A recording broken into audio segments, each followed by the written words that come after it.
Olivier, tu nous as rejoints dans cette marche.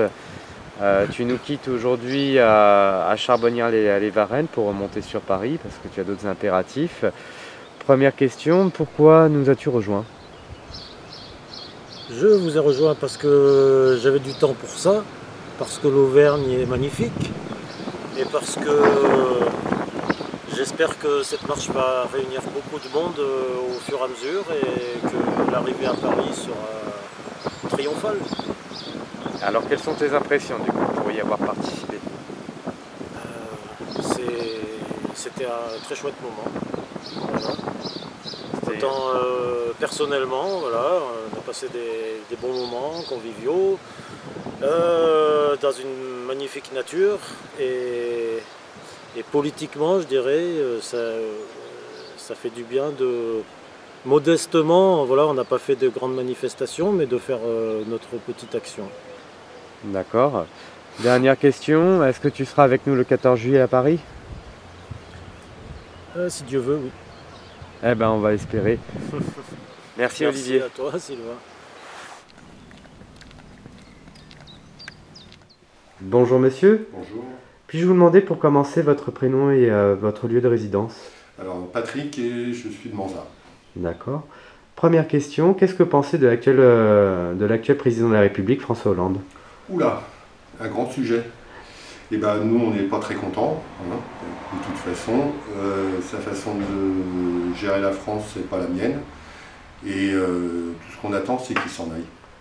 D'accord. Si donc on pouvait le destituer parce qu'il y aurait une bonne révolution populaire et le remplacer pour mieux, tant qu'à faire, ça vous irait? Oui, complètement. Vous êtes au courant qu'il est coupable aussi de crimes de haute trahison au sens du droit pénal? Non. Bon, ça, je vous donne les articles, comme ça vous pourrez vérifier plus tard. C'est la haute trahison, ça s'appelle des intelligences avec des puissances étrangères, c'est les articles 402 à 411 du code pénal, pardon. Et l'affaire des navires Mistral ou l'affaire des écoutes de la NSA, tout ça, ça rentre dedans. Il aurait dû agir. Et deuxième grande question, si vous-même vous étiez à sa place, que vous étiez président de la République, qu'est-ce que vous feriez en priorité pour remettre de l'ordre dans ce pays? On n'a aucune idée, parce qu'il faudrait voir l'ensemble du tableau et voir les dossiers. Peut-être quelque chose que vous auriez à cœur, vous? À cœur, il y a plein de choses qui sont à cœur, il y a plein de choses qui ne vont pas en France. Mais il faut prendre dossier par dossier, les régler, mais pas avec un seul homme là-haut, quoi. C'est un pays qui doit se réveiller, pas un seul homme, quoi. On doit prendre des décisions en groupe et non juste pour un type qui dit moi président, non, pas moi président. Vous aimeriez avoir la possibilité au moins de voter pour chacun des ministres plutôt que laisser un seul mec décider pour nous?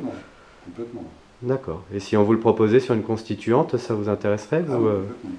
Bah écoutez, je vous remercie beaucoup monsieur. Merci. Je vous souhaite une agréable journée. Au revoir. Merci, au revoir. Au revoir.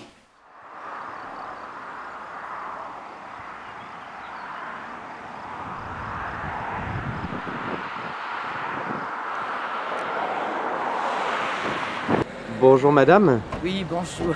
Pourriez-vous tout d'abord nous dire votre prénom et la ville où vous vivez? Je m'appelle Christine et j'habite à Manzat. D'accord. Monsieur. Je souhaitais savoir d'abord votre avis sur l'actuel président de la République, François Hollande. Bah écoutez, moi, je pense qu'il fait ce qu'il peut, François Hollande, parce qu'on est dans une situation quand même très dure en France et je pense qu'il prend les bonnes décisions. D'accord. Et seconde question, je souhaitais savoir si vous étiez vous-même président de la République, que feriez-vous en priorité? Qu'est-ce qui vous semblerait urgent? Ce qui me semblerait urgent, c'est de réduire le problème du chômage déjà, hein, d'essayer, hein, et puis je pense que c'est pas facile, et puis voilà. Hein. Et vous-même, avec une bonne logique, sans être politicien ou économiste, vous verriez déjà des petites choses qu'ils pourraient faire pour faire en sorte qu'il y ait plus de travail? Oui, je pense qu'ils ont bien pris les bonnes décisions, le gouvernement. Hein. Vous pensez qu'elles sont bonnes? Oui. D'accord. Oui. Écoutez, Oui. Je vous remercie. Vous avez peut-être quelque chose à ajouter pour les gens qui vous verront? Écoutez, j'espère bien qu'on ne va pas tout me voir, mais enfin bon, non, je pense que les décisions sont bien prises au niveau de l'emploi, au niveau Je trouve que ces grèves là tout de suite organisées par les syndicats, je trouve que ça va un peu trop loin. Hein. Et bon, les étudiants, enfin bon, je trouve qu'on est en train de foutre la France en l'air en agissant comme ça, justement. Alors sans vouloir vous manquer, sans vouloir être trop indélicat, je pense que vous êtes la génération des 30 Glorieuses. Oui. Donc vous aviez connu finalement les conséquences du programme du Conseil national de la résistance, qui était quand même le grand programme social qu'on avait bâti. Oui, mais la situation est complètement différente en France maintenant. Hein. Vous pensez qu'il n'y a pas l'argent nécessaire non, je pense que non, il n'y a pas l'argent nécessaire. Hein. Enfin bon, on a réduit un peu le déficit là depuis quelques années, mais il n'y a pas l'argent nécessaire. C'est sûr qu'au niveau de gouvernement, il y a eu beaucoup aussi bien la droite que la gauche, il y a eu beaucoup de choses qui n'ont pas été faites correctement, mais bon, maintenant la situation est telle que je pense que c'est pas en faisant des grèves et en étant jusqu'au boutiste comme fait la CGT tout de suite qu'on va s'en sortir. Hein. Mais vous savez d'où vient le déficit en termes de... Au contraire, je pense qu'on est en train de foutre la France en l'air là tout de suite. On risque de le regretter en quelques années, hein, parce que si ça change de gouvernement, ça peut être pire. Hein. D'accord. Malheureusement. Bon. Eh bien, je vous remercie de votre attention et je vous souhaite une excellente journée. Voilà, vous aussi. Au revoir. Et puis bon courage hein, pour la marche. Pour la marche, merci. Bonjour madame. Bonjour. Vous désirez ne pas être reconnue, mais par contre vous avez accepté de témoigner. Est-ce qu'on peut vous demander d'abord au moins votre prénom et votre ville de résidence?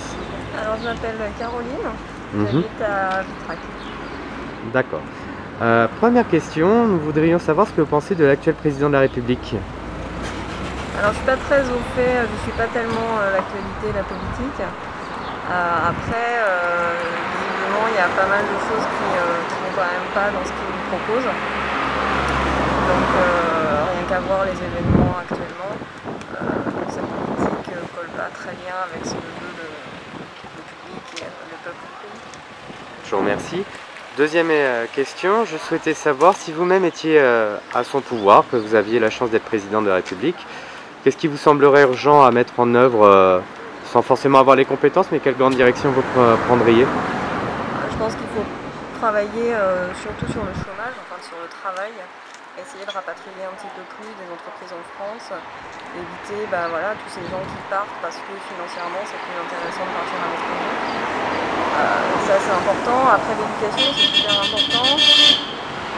La santé c'est très important, c'est ce qui fait tenir un pays, voilà, c'est l'éducation des enfants pour qu'après ils prennent la suite. D'accord.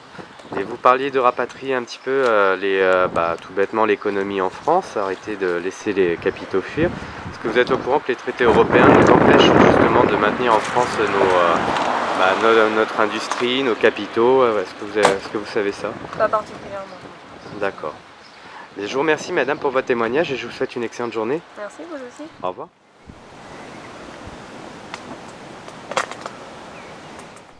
Peut-on savoir votre prénom et votre lieu de résidence? François et Sylvie. Et notre lieu de résidence, c'est La Vareille, dans la commune de Vitrac. D'accord. Alors, quel est votre avis sur l'actuel président de la République? Bof. Un avis très mitigé, de ne pas savoir exactement où il veut aller. Donc, c'est pas toujours très clair de lire ce qu'il veut faire. Des initiatives contre lesquelles on n'est pas, sur le développement c'est de libérer un peu les entreprises pour créer de l'emploi. Mais une ligne qui est difficile à lire, c'est-à-dire que un petit peu d'opportunisme. Donc je ne suis pas sûr qu'il aille jusqu'au bout de ses intentions, ni que vraiment il fasse faire un grand bond à notre pays en termes d'emploi ou en termes... Et vous-même, Sylvie, vous avez un avis Mon avis, c'est bof. Je trouve qu'il libère rien. Il libère pas, effectivement, il libère pas l'emploi. Moi, j'ai pas uniquement cette présentation-là. On est pris à la gorge, ça n'existe pas. Ils se moquent de nous, quoi. Ils se désintéressent. Certainement. Et donc, imaginons que vous soyez... Non, pas certainement, parce que je pense qu'il est bourré de bonnes intentions, en tout cas de promesses. Ouais. Et le changement, c'est maintenant, et ça va mieux. Oui, ça change. Oui, ça change. Pour nous, ça a beaucoup changé, mais pas en bien, certainement. Et je pense pour de très très nombreuses personnes, je pense que sont déçus des tas de personnes, que ce soit des personnes impliquées, des personnes non impliquées, des jeunes. Et qu'est-ce qu'on ferait, c'est ça? Voilà. Qu'est-ce que vous feriez si vous étiez à sa place au final? Je ne serais jamais à sa place, j'en ai absolument pas d'envie. Et puis j'ai pas ce... Si on vous donnait tout bêtement, c'est une façon de dire, si on vous donnait la possibilité d'orienter, de choisir... Quelles seraient les priorités qu'on donnerait? Vas-y, on n'a pas Moi je pense qu'il y a pas mal de choses à faire dans l'éducation, qui est un monde qui n'a pas beaucoup bougé, qui est à la base de tout. Je vois un pays aujourd'hui qui est un peu tout figé dans ses revendications syndicales et qui a du mal à évoluer. Et je pense que on a été élevé dans un esprit plutôt de réaction finalement que d'envie de changer, d'évoluer. Ce que je ferais, c'est, je sais pas, c'est probablement l'éducation, de se tourner un peu plus vers le monde, en commençant par l'Europe, pour voir ce qu'on peut faire ensemble, mais vraiment, pas simplement sur des textes de loi ou des mesures monétaires ou autres, mais plutôt... si on vous disait que pour changer l'Europe, il faudrait sortir des traités européens, c'est quelque chose que vous comprendriez, ou vous auriez l'impression de ne pas être assez bien informé pour comprendre ces... Non, je sais pas. Je sens qu'on se sent un peu européen et qu'en même temps, c'est toujours un paravent pour expliquer que les choses ne vont pas bien et qu'il y a plein de trucs qui merdouillent. Donc, je sais pas. On a la chance de se promener un petit peu, mais quand je vais dans les pays à côté, j'ai plutôt trouvé une sorte de familiarité avec nos collègues européens, que ce soit même les Anglais qui se demandent s'ils vont rester, ou les Allemands, ou les Belges, ou les Hollandais. On se trouve finalement pas mal de choses en commun, mais on n'arrive pas à savoir ce que c'est. Et comme s'il n'y avait pas d'unité culturelle profonde, quoi, comme on se sent français aujourd'hui. Si tout bêtement il n'y en avait pas, mais que les coopérations internationales n'étaient pas forcément liées à des traités qui ne sont pas forcément nécessaires. On peut coopérer avec des tas de pays dans le monde qui ne sont pas dans l'Union européenne, et on le faisait avant d'ailleurs de l'Union européenne. Et ça marchait très bien. Simplement, est-ce qu'il est réellement nécessaire de nous obliger à avoir une hégémonie économique et je dirais même géopolitique pour être finalement des alliés occidentaux dans l'OTAN contre les Russes parce qu'on est soi-disant européens?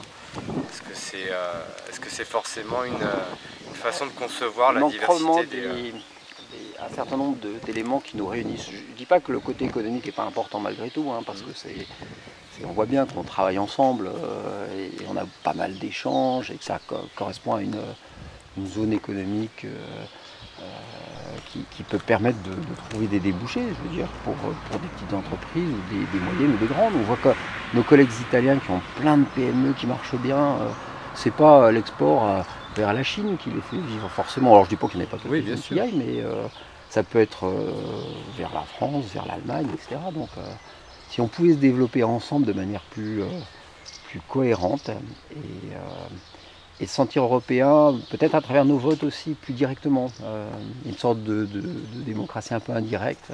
Quant au traité, je sais pas. D'accord. Voilà. Vous disiez que vous aviez des vues légèrement différentes de votre côté. On est libre. On est libre de parole. Des vues différentes. Pour l'Europe, je trouve l'Europe assez grande. Je trouve surtout qu'elle coûte très très cher. En revanche, en sortir, non.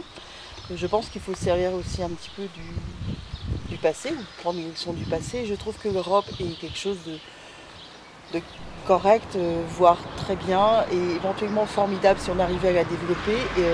Elle est en revanche, je veux dire d'un point de vue humain, d'un point de vue de peuple et d'un point de vue humain, je trouve qu'on a fait vraiment des progrès de ce côté-là. On arrête un petit peu quand même de se taper sur la tronche depuis un moment. Pourtant, on l'a fait sur l'Ukraine au nom de l'Union européenne. Pardon ? L'Ukraine a été déstabilisée, en grande partie parce que l'Union européenne avait contribué à cela. Pardon ?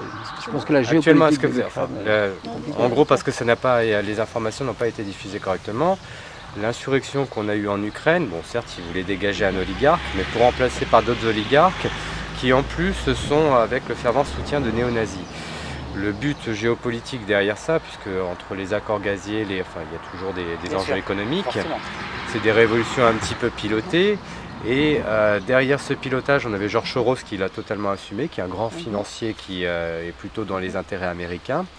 Donc les États-Unis poussaient, l'Allemagne poussait, les Polonais poussaient, d'abord parce qu'ils sont fâchés contre les Russes sur différentes raisons, mais aussi parce qu'ils voulaient faire des traités de libre-échange entre l'Union européenne et l'Ukraine. Le but c'était de faire rejoindre l'Ukraine dans le giron de l'Union européenne et de l'OTAN pour que la Russie, d'une certaine façon, soit encore plus ceinturée par une alliance géopolitique avec les États-Unis. Alors, c'était pas mon propos. Mon propos, c'était plutôt un propos... Disons que le côté humaniste, en fait, il est perdu. C'est ça que je voulais vous faire remarquer. Certainement, mais l'Ukraine ne fait pas partie de l'Europe. Bien sûr, mais... Alors, non, mais ce que je veux dire, c'est que moi j'ai un petit garçon, j'ai un mari, vous êtes des hommes, j'ai pas envie de voir tous ces garçons, tous ces hommes partir se faire trouver la peau. Et je trouve que en ça, en tout cas l'idée au départ de l'Europe est quelque chose de bien, de formidable. C'est quand même, enfin, si on regarde l'histoire jusque plusieurs siècles avant, on se tape sur la tronche depuis longtemps. On arrive à quelque chose. De toute façon, rien n'est parfait. C'est comme, je sais pas si vous avez des familles, des enfants, des familles, des frères, des sœurs, des oncles, des tantes. Voilà. C'est très très compliqué de s'entendre. De toute façon, effectivement, il y a parfois des problèmes parce qu'il y a des personnes qui prennent le pouvoir, un certain pouvoir qui est exacerbé, qui coûte surtout très cher. Moi, ce que j'aimerais que l'Europe apporte, c'est une chance pour les enfants. Je pense que ça a été une chance pour nous déjà. Non, vraiment, je pense qu'on a une chance, une certaine chance sur l'Europe. En France aussi, on est quand même vraiment chanceux. Il y a des tas de choses qui ne vont pas, mais c'est comme partout, comme dans tout. Et au-delà de l'Union européenne, donc qu'est-ce que vous feriez évoluer si vous aviez la possibilité de dire à des gens, bon, maintenant vous allez travailler pour faire évoluer mieux certaines choses dans tel... Qu'on arrête d'embêter les producteurs de fromage non pasteurisé pour qu'on continue à manger du bon fromage. Vous avez une petite exploitation ici? Non, pas du tout. Non, pas du tout. Qu'on arrête de nous embêter. En fait, je pense qu'on passe énormément d'argent, enfin, nous les contribuables, beaucoup d'argent à payer des commissions qui nous pondent des choses au bout d'1 an et demi qui n'ont ni queue ni tête ni sens ni quoi que ce soit. Je pense que l'Europe c'est la diversité et que le Gouda c'est très très bon et que le Saint-Nectaire fermier c'est excellent aussi et que le purin d'ortie c'est formidable. Et voilà. Tout à fait. Voilà. Mais je vous remercie énormément pour votre témoignage. On peut regarder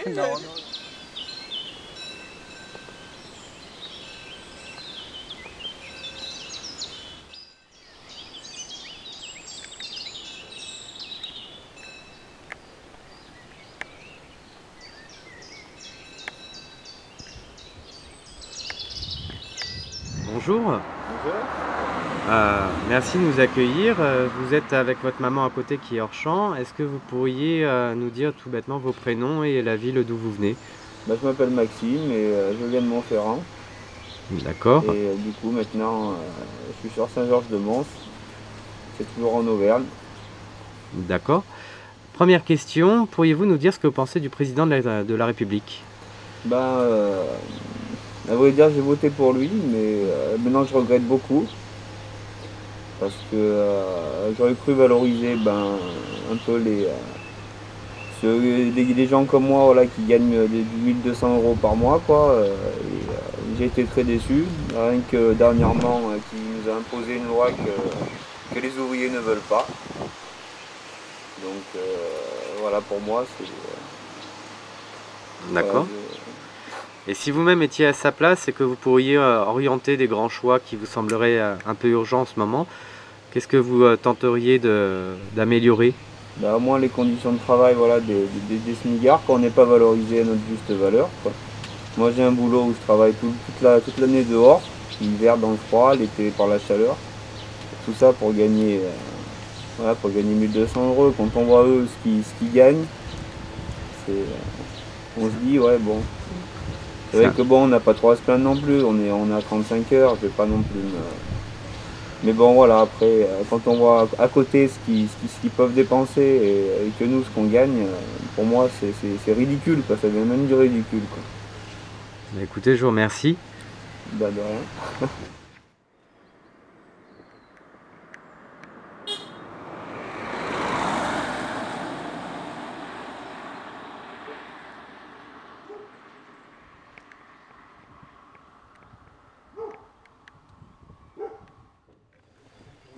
Bonjour madame, vous pourriez me dire votre prénom et le lieu où nous nous trouvons? Monique, je m'appelle Monique. Et vous habitez? J'habite Moulins, dans l'Allier. D'accord. Alors, je vais vous poser une petite question. Que pensez-vous actuellement de notre actuel président de la République? Oula. Ce que j'en pense. Bon. J'en pense que malheureusement il a été élu, les Français l'ont élu pour un programme qu'ils ne respectent pas. Moi ce que j'en pense c'est que les politiques n'ont plus de pouvoir dans ce pays, qu'on n'est que dans la finance qui gouverne tout et qu'on est malheureusement maintenant face à des choix de société qui ne sont pas les meilleurs au niveau de l'humain et que tout ça, ça ne nous amène pas de bonnes choses. Alors, deuxième question. Vous seriez président de la République, quelles seraient les réformes que vous mèneriez d'urgence pour rétablir un bon équilibre dans la société? Eh bien déjà, je prendrais l'argent où il y en a. Parce que le problème de la société, c'est la mauvaise répartition des richesses. Moi, mon avis. Donc, à un moment donné, il faut quand même se positionner. C'est bien beau de payer des actionnaires, il faut que les actionnaires gagnent de l'argent. C'est bien, voilà, on est dans la mauvaise répartition de la richesse, donc l'argent il faut le prendre où il est.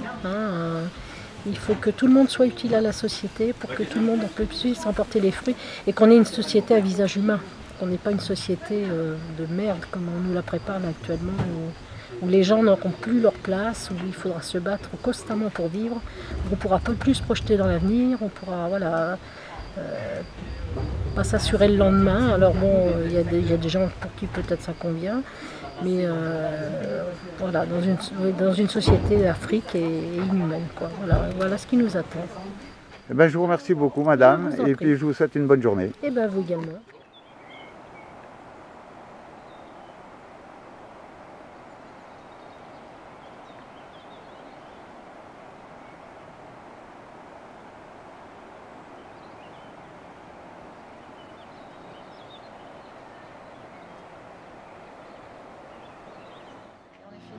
Bonjour à vous mesdames. Bonjour. Puis-je d'abord savoir vos prénoms et d'où vous venez? Anne, Sylvie, on vient de Moulins. D'accord. Première question, pourriez-vous nous dire ce que vous pensez de l'actuel président de la République? Oula. Je sais pas. Qui c'est?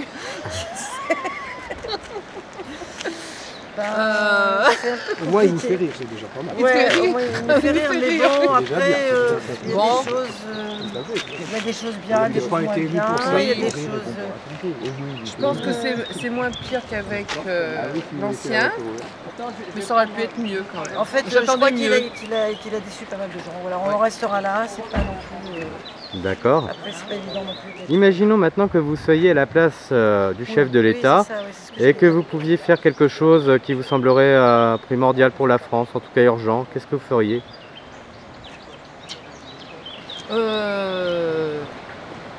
J'essaierais moi de faire plus pour les déshérités. Voilà. D'accord.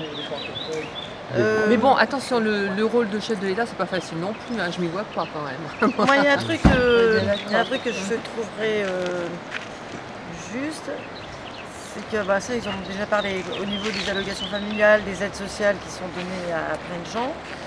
Que les allocations familiales soient données pour la famille, ça c'est très bien. Par contre, il y a des gens isolés, des familles, des femmes qui travaillent avec des enfants et qui n'ont aucune aide parce qu'elles touchent un petit peu plus du SMIC et ça, ces gens ont le droit à rien du tout. Tu me rejoins. Voilà. Et par contre, il y a des familles qui ont un revenu social, des parents qui travaillent tous les deux, qui déclarent pas mal aux impôts. Et qui touchent quand même des allocations familiales parce qu'ils ont 4-5 enfants. Et ça, je trouve que c'est pas très juste. les uns et les autres. Vous seriez favorable à un système qui attribue les allocations familiales dès le premier enfant et au deuxième c'est toujours là, mais au troisième ça commence à devenir dégressif? Oui, et tout dépend aussi de la condition de la famille. Oui. Si c'est une famille de deux parents qui travaillent avec un enfant, des parents aisés, je vois pas l'intérêt. Mais une famille qui n'a pas beaucoup de revenus, oui, un enfant. Enfin voilà, des choses qui peuvent se voir en fonction de la situation des gens, des situations financières. Que ce soit adapté, quoi. Que ce ne soit pas des gens qui ont beaucoup de moyens et qui touchent des allocations familiales, qui n'en ont pas besoin. Qui sont seuls mais qui touchent un peu, mais qui n'ont pas droit parce qu'ils touchent justement au-dessus du SMIC. D'accord. Sur un enfant, voilà. Bah écoutez mesdames, je vous remercie beaucoup et puis je vous souhaite une excellente journée. Ça serait super. Au revoir.